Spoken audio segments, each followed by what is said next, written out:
Government has received 64,400 vaccines and the implementation process is off to a smooth start. Plans are in place to bolster capacity to effectively and efficiently carry out its vaccination plan through partnerships with UNICEF to deploy a vaccination management system and the donation of 400 tablets through the Private Sector Vaccination Initiative, PSVI. In addition to these devices, which cost over $11 million, the PSVI is providing financial and technical assistance to the MOHW toward the implementation of a comprehensive vaccine administration platform, which will greatly enhance the efficiency of the rollout of the National Vaccination Plan. I think this is a milestone in the fight against COVID, and now that we have a software and the hardware, I think we will move now towards a more efficient process, particularly with the intellectual capacity that is being added from the private sector's perspective. A true sign of building forward, stronger together. Hello there, I'm Adrian Atkinson and you're watching Jamaica Magazine. Stay with us as we break down the Ministry of Transport 2021-22 budget and help you understand the different types of assistive devices used by persons with disabilities.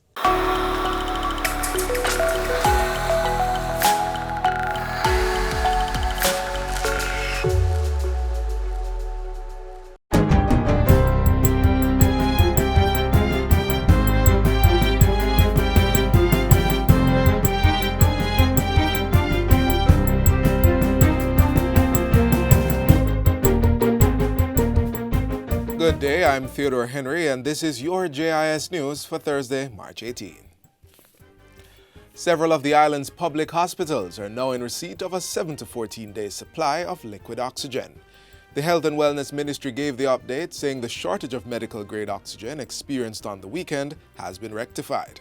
The company, which is the sole supplier of oxygen, medical oxygen, has taken steps to increase their capacity by importing cylinders. In the meantime, as it relates to the internal workings of the hospitals, what we have done is adjusted the scheduling around elective surgeries to give priority where necessary to the life-saving procedures. Institutions with oxygen are the Kingston Public and Victoria Jubilee Hospitals, Bustamante Hospital for Children, Spanish Town, Mandeville and Maypen Hospitals. An additional 100 cylinders have been sent to the Cornwall Regional Hospital and 50 to the Spanish Town Hospital to complement their existing float. Bulk medical oxygen storage at the National Chest Hospital is being expanded by 100%. Later this week, a liquid oxygen tank will be installed at the Falmouth Hospital to provide storage for up to 3 weeks usage at that facility. Savannah Lamar Hospital, meanwhile, received 3 weeks storage of liquid oxygen. Bulk storage will be commissioned at the Anota Bay Hospital, while the Percy Junior Hospital will be upgraded to accommodate 2 weeks storage in short order.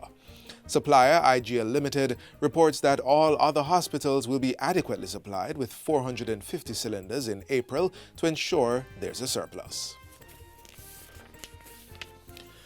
Government is working to address the traffic congestion being experienced by motorists entering and leaving Portmore via the Mandela Highway and from 6 miles to Caymanas. Speaking with JIS News recently, Minister with Responsibility for Works in the Ministry of Economic Growth and Job Creation, Everald Warmington, said at least 2 options are being considered. Government is looking into the construction of a bridge at the entrance to the toll road at Mandela Highway in the vicinity of the Aki village, or have on and off ramps constructed at the Grange Lane Bridge. Look at the traffic coming off Municipal Boulevard in the morning. It's grief. And in the evening going back. So we have to find some way to try and correct that problem itself. And this is what I'm looking at. Hopefully, we can find a solution this year. And as I said, the easiest one is to use the Grange Lane Bridge. Minister Warmington says he does not foresee a loss in revenue for the toll road, which is now fully owned by government with the development of on and off ramps at the Grange Lane Bridge.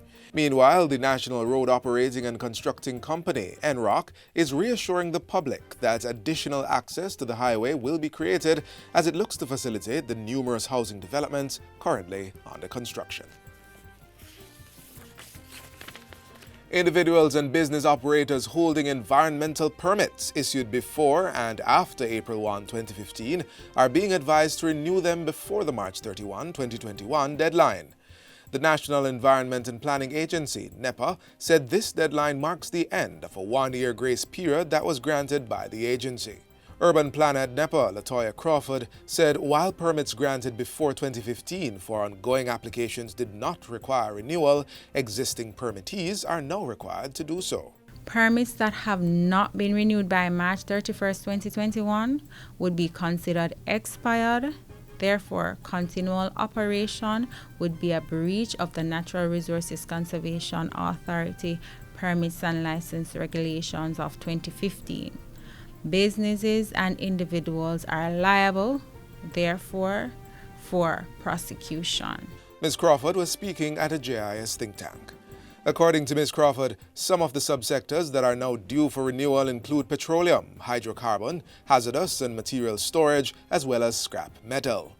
Others include the operation of a hotel, eco and nature tourism, mining, hazardous waste, and solid waste treatment. All renewal applications must include the completed application form, a cover letter requesting that documents from previous applications be used, an application fee, and a project brief. And finally, Olive Sr. is the new Poet Laureate of Jamaica for the next 4 years. Ms. Sr. was given the award yesterday during a virtual ceremony of investiture. She's an award-winning author of 18 books of fictional, non-fictional poetry, children's literature, and other published work. Minister of Culture Olivia Grange says Ms. Senior has consistently delivered through her gift of writing and is one of the most prolific poets of her time. As an academic, a poet, historian, and a cultural activist, Ms. Senior has etched her name, but more so all our names and identities, into the tapestry that is Jamaican cultural knowledge. Her diasporic focus especially allows Jamaicans and non-nationals everywhere to access thoughts, sensibilities, and actions towards a better Jamaica. The Poet Laureate is generally selected from amongst the country's most esteemed and accomplished poets. In Jamaica, the Poet Laureate is selected by public vote submitted on a prescribed form, after which the nominations are considered by a 9-member committee and the awardee selected by secret ballot. And that's it for JIS News Today. I'm Theodore Henry. Thanks for watching.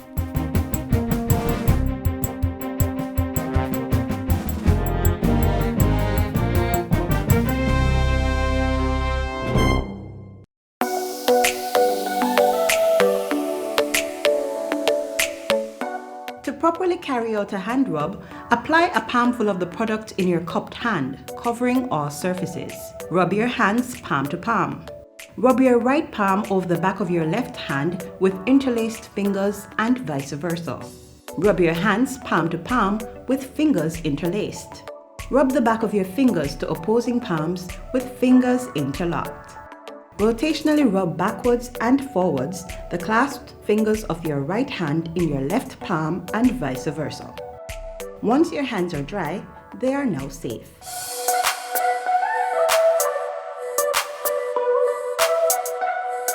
The Ministry of Transport and Mining was allocated a recurrent budget of $11.4 billion to carry out housekeeping matters in the 2021-2022 financial year.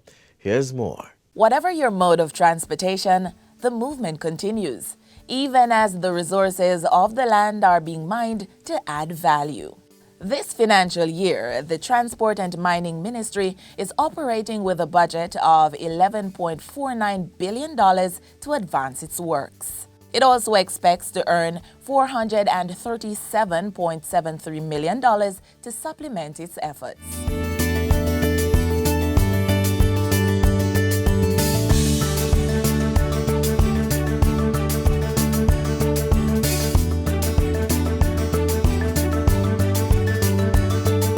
From the coffers of the Transport Ministry, $622.8 million is being spent to support its overall operational capacity. Mr. Speaker, mining is doing well.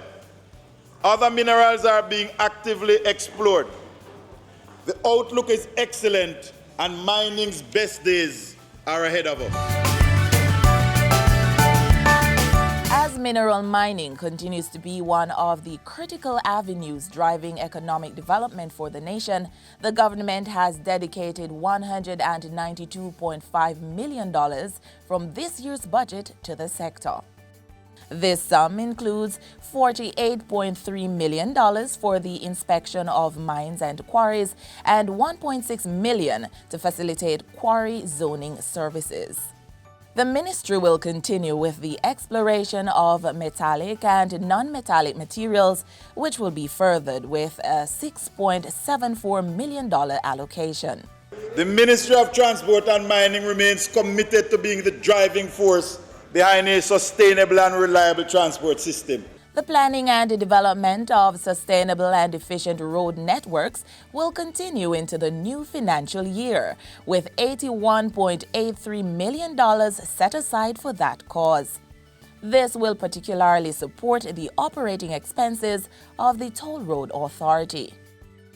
The ministry will also continue its drive for the proper management of road transportation with $5.99 billion from its budget. From that sum, $340.4 million will be utilized by the Island Traffic Authority to support the examination of vehicles and the testing of applications for driver's license, among other operations. $21.84 million in subsidy will go to the National Road Safety Council. Every life we save on the road is worth every investment that we would have made. The Road Safety Unit is also receiving $32.97 million to fulfill its mandate of reducing road traffic casualties through public education, accident information and analysis, and legislation and research. A significant sum of the road transport allocation, which represents $5.6 billion, will be dispensed as a subsidy to offset the operating expenses of the Jamaica Urban Transit Company and the Montego Bay Metro Limited. I believe in this COVID-19 age and environment, we need all the good news we can get. And it is imperative that we amend the laws of the land and the sea in keeping with the times.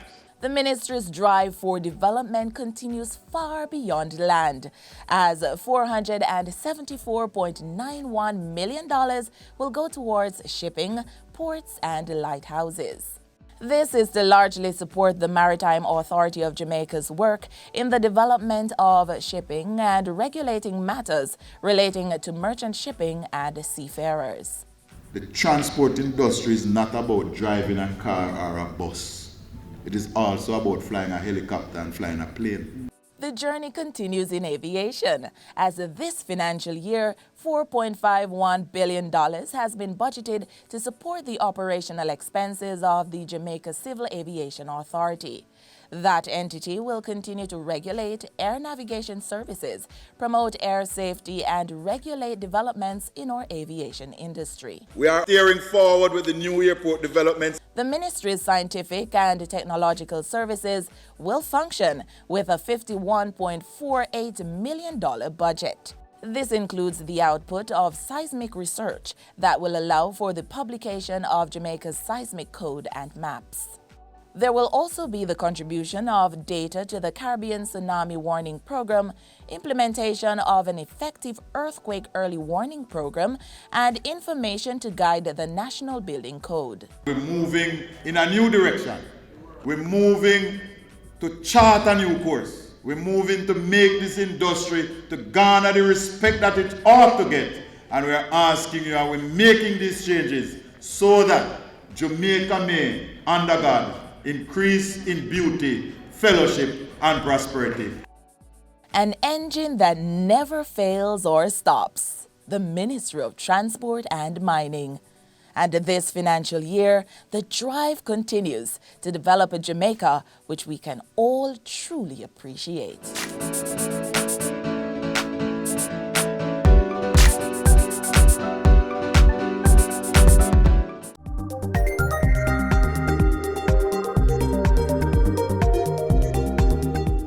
Up next, understanding the different types of assistive devices used by persons with disabilities. Taking us through the process is Damien Rose from the Jamaica Association for the Deaf.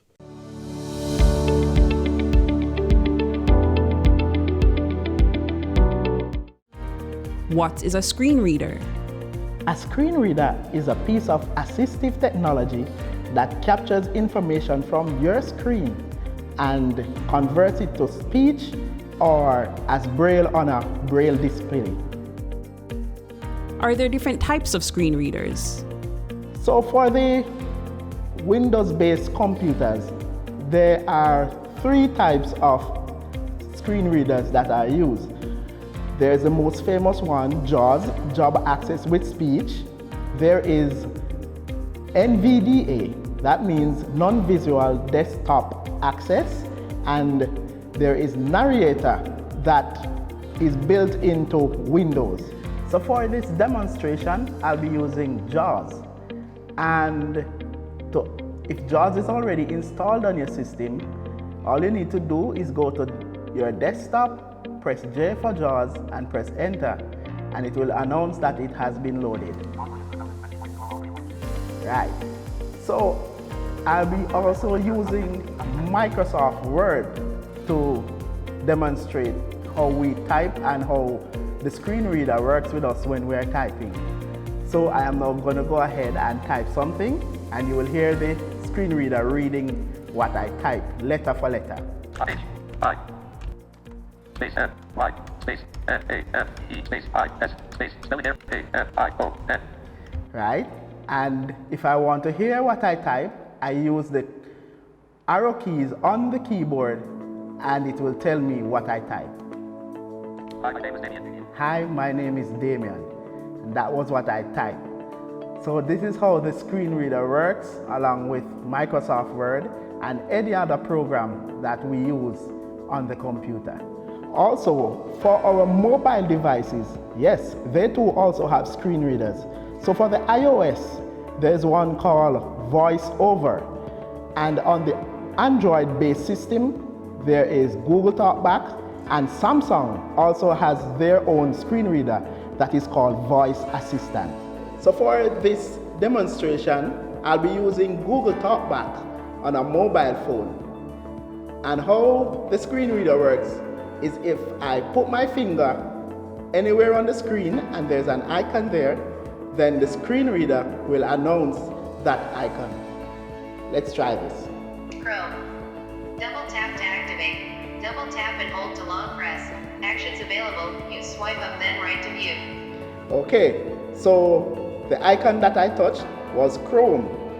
And after it mentioned that I touched Chrome, it gave me some actions that I could carry out. So if I double tap, it would have opened Chrome. And it also gave me some other actions that I could carry out if I wanted to. Where can screen readers be accessed? Well, for the computer, you can purchase JAWS. It's quite expensive. It's about $1,200 US for the package. You can purchase it from Freedom Scientific. Also, for the mobile devices, once you purchase the device, the screen reader comes built into the device. So all you have to do is go into the accessibility settings and turn it on. What is a white cane? A white cane is a device that is used by both blind and visually impaired persons to navigate their way in any open space. How the white cane works is that you extend the hand with the cane out in front of you, and while walking, it will pick up surfaces and obstacles that may be in the way. Where can white canes be accessed? If you're blind, you can purchase a white cane at the Jamaica Society for the Blind for $3,000. What is a prosthesis? A prosthesis is a device used to replace a lost limb. Are there different types of prosthesis? Some of the different types of prosthesis would be upper limb, below knee, and above knee. This is an example of an above knee prosthesis. The components here, socket, a liner that goes in here, which is this part, which is this, a flexible knee, stainless steel titanium pylon, foot shell, carbon fiber blade. Those are the components for a prosthesis, above knee. Yes? I'm going to show you what below knee prosthesis is. Here we are. Again, this is your liner, which fits onto your stump. This is the below knee. Fits onto the stump, fits into the socket, which is this. Pylon, carbon fiber shell. Tips to care for your prosthesis. Normal cleaning tips to take care of the prosthesis would be cleaning it with a non-abrasive cleaner, such as a hand soap. And that's basically what it is. Normal adjustments and things like that will be done by our prosthetic technician at the clinic. The other part of it is easy.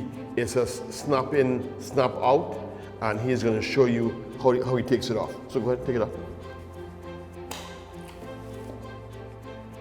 Comes off. This is your leg. Puts it back on.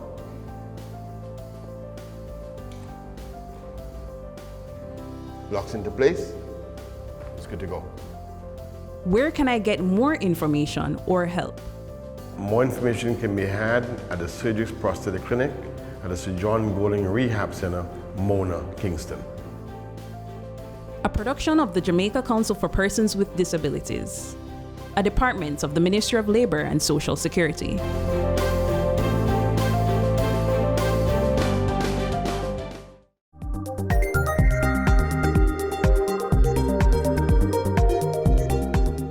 Let's turn our attention now to the Rural Economic Development Initiative, READY, and how this program has been empowering entrepreneurs in the agriculture and tourism sectors. The National Development Plan Vision 2030 Jamaica outlines several goals to empower all Jamaicans to reach their fullest potential. A key step in achieving this target is creating equal opportunities to make a living from our abundant resources. The Jamaica Social Investment Fund, JSIF, through the Rural Economic Development Initiative READY, is doing just that by improving the earning potential of persons in rural areas operating in the agriculture and tourism sectors.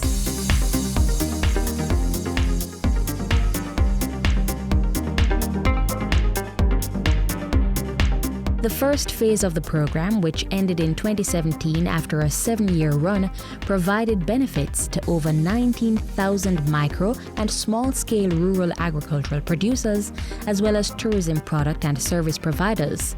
Now, READY is set for its second phase. We want to improve the linkages of agriculture to tourism. We want to improve the ability of farmers to have climate resilient methodologies, that's drip irrigation, for example, protected agriculture. We want to improve the ability of community tourism enterprises to develop and become licensed to provide your services to our international guests. With the support of a $40 million loan from the World Bank, READY 2 starts in 2020. We want to enhance the competitiveness of both sectors, so we want to link our producers into strategic value chains, taking it from the primary production stage up through to the market, linking them not just to domestic markets but also to exports, as well as to build out more agritourism type ventures. READY 2 will continue to build on partnerships with key government ministries, agencies and departments. These entities will receive technical assistance to improve their capacity to serve project beneficiaries. Across the island, especially in rural areas, cultivators depend on earning potential from farming to sustain themselves and their families. Lack of access to markets, climate change and unsustainable farming practices, however, continually threaten their livelihoods. READY 2 will seek to address those issues. As it relates to climate resilient approaches, it involves looking at the farming practices, integrating more environmentally sound or green technologies in production, as well as in terms of alternative power or energy sources. Registered farmers who are members of a cooperative or benevolent society are encouraged to apply for support to establish greenhouses, drip irrigation, water harvesting and storage systems, as well as other climate-smart land and soil conservation measures. We also have a training component to ensure that the beneficiary group is prepared for business, because this is what Ready 2 is all about, is to develop businesses among rural communities.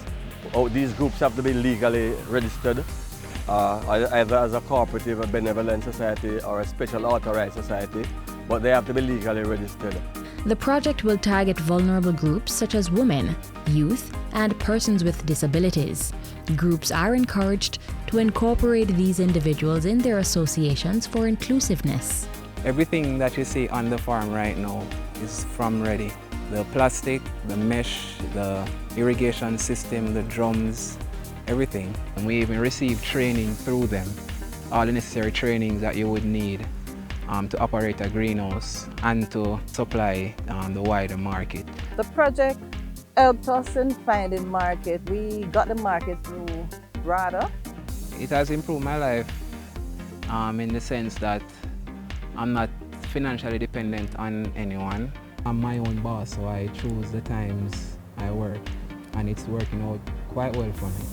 So in case we hadn't got assistance with any market for onions, we probably would have had onions sat around and spoil, or we might have had to give it away. However, we got that assistance and it was a profit.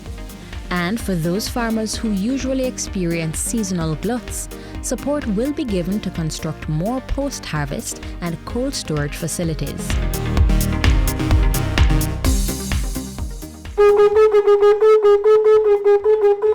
Welcome to Charlestown Maroon Museum and a Sapphire. Jamaica's culture is like no other, and there is great potential for communities with unique cultural, historical, and natural resources to share their experiences with the world and advance their neighborhoods through community tourism enterprises, CTEs. Charlestown Maroon Council had received maximum aid or assistance from Ready 1 and is looking forward to move on to Ready 2. On the Ready 1, we did a lot of infrastructure investment, capacity building, training in Team Jamaica, in business, all the foundational work that would be required. And community tourism enterprises are now really ready to go into the big leagues. CTEs will receive support in areas such as business planning, identifying target markets, product development, tour packaging, and marketing and promotion to expand their ventures. The Charlestown Maroon community in itself has been benefiting from it. The people of the community, they are now able to come and they display their goods, such as their craft, their fruits, their different things that they have done, and the tourists would buy what they have. The Ready 2 project is poised to build and strengthen enterprises to improve Jamaica's agricultural production, as well as tourism products and services in rural areas. Get more information on the project's benefits, eligibility, and access by contacting the Jamaica Social Investment Fund. This is where our journey ends, but only for today. Do join us again tomorrow when we'll bring you another informative program. In the meantime, stay connected via our website, jis.gov.jm. And while you're online, send your feedback to Jamaica Magazine at jis.gov.jm or via tweet at JIS News. You may also find us on all the major social media platforms and through our mobile app that's Android and iOS compatible. On behalf of the entire production crew, I'm Adrian Atkinson. Thanks for watching.